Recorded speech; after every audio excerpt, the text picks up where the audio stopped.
प्रणम्य शिरसा देवं गौरीपुत्रं विनायकं भक्तावासं स्मरे नित्यं मायुक्कामार्थसिद्धये।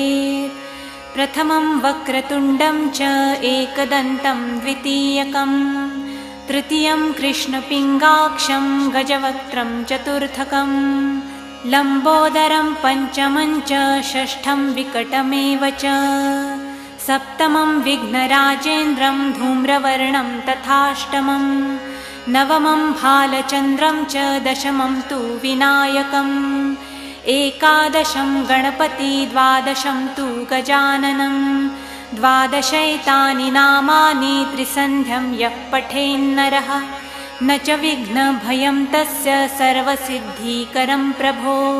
विद्यार्थी लभते विद्यां धनार्थी लभते धनं पुत्रार्थी लभते पुत्रान् मोक्षार्थी लभते गतिं जपेद् गणपतिस्तोत्रं षड्भिर्मासं फलं लभेत् संवत्सरेण सिद्धिं च लभते नात्र संशयः।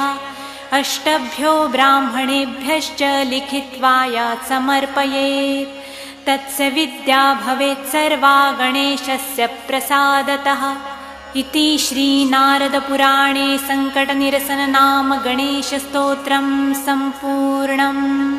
श्रीसीतारामचन्द्रार्पणमस्तु।